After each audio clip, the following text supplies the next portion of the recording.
Bonjour à toutes et à tous et bienvenue dans cette vidéo d'explication de Pas vu pas pris. Pas vu pas pris est un jeu pour 2 à 4 joueurs à partir de 8 ans pour des parties d'environ 30 minutes. Créé par Amine Ramani et Phil Viscaro, illustré par Sylvain Aublin, édité par Leteia et distribué par BlackRock. Dans Pas vu pas pris, vous incarnez une bande de fantômes espiègles et vous vous êtes introduit dans un hôtel de nuit pour l'explorer. Mais une fois à l'intérieur, et après avoir fait les fous et plein de bruit, vous avez réveillé les humains qui dormaient dans l'hôtel. Ça chauffe pour vous et vous préférez filer discrètement pour ne pas vous attirer les ennuis. Le but, pour chacun des joueurs, est donc de faire traverser un maximum de fantômes de l'autre côté du hall en se cachant derrière les meubles, pour ne pas se faire voir par les humains qui regardent ce qui se passe par le trou de la serrure de leur chambre. Le jeu se déroule en 5 tours, au bout desquels on va compter les points rapportés par les fantômes ayant complètement traversé le hall. Et vous savez quoi ? Tous les fantômes n'ont pas tous la même valeur. Et les petits sont plus faciles à cacher, mais rapportent moins de points que les moyens, qui eux-mêmes en rapportent moins que les grands. Mais les grands, oulala, ils sont pas faciles à cacher ceux-là. La première fois que vous ouvrez la boîte, vous allez devoir monter la serrure. Heureusement, on vous a mis une petite notice. Pensez aussi à retirer le film du miroir, vous verrez bien mieux. Commencez par poser le plateau sur la table, et chaque joueur prend une couleur de fantôme et se place d'un côté différent du plateau. Vous allez devoir traverser le hall jusqu'à faire sortir vos fantômes de l'autre côté. Placez ensuite les meubles comme vous voulez de manière à recréer un joli hall d'hôtel. Donnez le dé à la dernière personne ayant eu une interaction avec un fantôme, ou au plus jeune, comme vous voulez. Gardez toutes les cartes de déplacement si vous jouez à 4, enlevez-en 5 si vous jouez à 3 et 10 si vous jouez à 2, puis placez-les à proximité du plateau en une pile mélangée et face cachée. Si vous jouez avec cette variante, placez les cartes Minuit Sonne à côté des cartes déplacement. Tout est prêt, vous allez pouvoir commencer. Un tour de jeu se déroule comme suit. En partant du joueur en possession du dé, chacun pioche une carte déplacement et la dévoile. Si votre carte possède un pictomeuble, vous allez pouvoir en déplacer un. Et oui, les meubles qui bougent tout seuls, c'est un classique des maisons hantées. Déplacer un meuble vous permet de mieux cacher vos fantômes ou au contraire de dévoiler ceux des autres. Par exemple ici, le joueur peut déplacer le chariot ou le fauteuil. Il choisit de déplacer le chariot.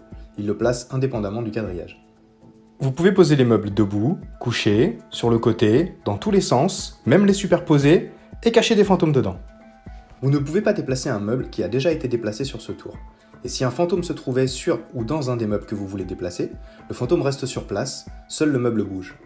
Une fois les meubles déplacés, les joueurs vont pouvoir faire avancer les fantômes. Et là, tout le monde joue en même temps. Attention au bazar! Pour déplacer vos fantômes, vous pouvez utiliser librement les points de déplacement inscrits sur votre carte et les allouer à un ou plusieurs fantômes. Par contre, vous ne pouvez pas faire entrer et sortir un fantôme sur le même tour. Il doit rester au moins un tour dans le hall. Bah ouais, sinon c'est de la triche. Par exemple, celui-ci avance de 1, 2, 3, puis celui-ci 4, 5, et enfin ce dernier 6, 7.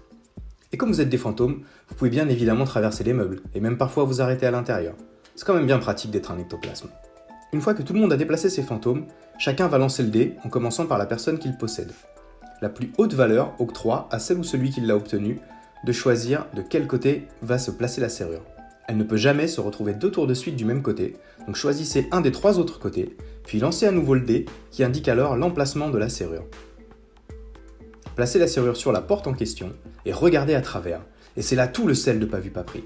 En vous déplaçant sur les côtés, en adaptant votre regard pour couvrir tout l'angle de vision permis par la serrure, vous allez essayer de voir le plus de fantômes possible. Tous les fantômes que vous voyez à travers la serrure sont renvoyés de leur côté, y compris les vôtres. Ils ont pris peur et sont retournés se planquer.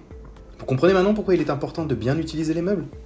Une fois que vous avez fini de regarder par la serrure, passez le dé au joueur se trouvant à votre gauche, défaussez les cartes déplacement et débutez un nouveau tour. Oh, et n'oubliez pas une règle. Le joueur qui a déjà regardé à travers la serrure ne peut pas lancer le dé pour choisir le côté de la serrure sur les tours suivants. Seuls les autres vont se disputer cet avantage.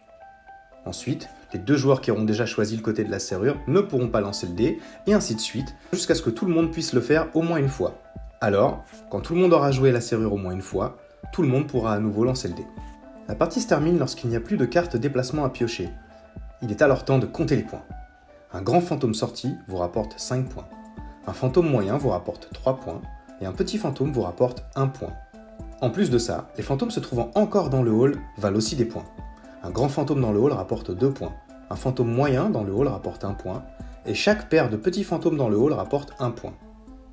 La personne avec le plus de points l'emporte. C'est vous ? Félicitations! Voilà, vous savez désormais jouer à pas vu pas pris. Envie d'ajouter un peu de challenge? Essayez l'une des deux variantes de jeu, voire même combiner les deux, pour de nouveaux challenges et de nouvelles aventures ectoplasmiques, entre amis ou en famille. Merci d'avoir passé ce moment avec nous, et on vous dit à très bientôt sur un festival ou ailleurs. Salut!